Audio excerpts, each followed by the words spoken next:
প্রকৃতির অদূর সৌন্দর্য।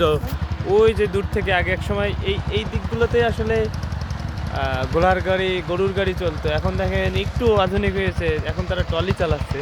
যদিও পরিবেশটা দেখছেন অসাধারণ, মানে চারিদিকে ধু ধু বিল, যত দিক তাকাচ্ছে তত দিক সেই বিল। সেই কবিদের কথা মনে যায় যে তাকালেই ধু ধু ধান ক্ষেত, ধু ধু ধান ক্ষেত। আসলে কিছুদিন পরে এখানেই ধু ধু ধান খেতেই হবে। আপনি এখান থেকে আরও 2 মাস পরে আসবেন, এই যে ছোট ছোট ধানগুলা, এই ছোট ছোট ধানগুলা বড় হয়ে যাবে। তখন সেই কবিদের ভাষার মতনই এই অঞ্চলগুলো দেখা যাবে যে যতদূর চোখ যায় ধু ধু ক্ষেত, ধু ধু বিল, ধু ধু ধান ক্ষেত। আসলে প্রকৃতির মধ্যে অনেক কিছু শেখার আছে, প্রকৃতির মধ্যে থেকে অনেক কিছু নেওয়ার আছে। আর যত বেশি পারা যায় প্রকৃতির সাথে মিলেমিশে চলার।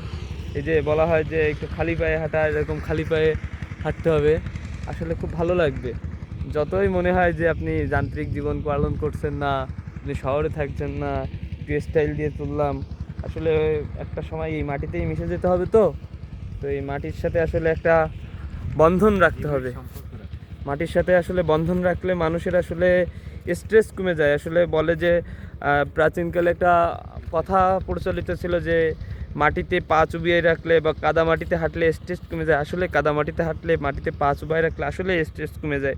যারা আসলে মাটির সাথে মিলেমিশে থাকে তারা আসলে খুব বেশি চিন্তিত থাকে না, এটাই। আর এই শীতের দুপুরে, শীতের বিকালে, হালকা দুপুর হালকা বিকাল, এই সময়টা এরকম পরিবেশে প্রকৃতির সাথে কাটাতে পারাটা আসলে একটা, আমি মনে করি আমার একটা সৌভাগ্যের বিষয়।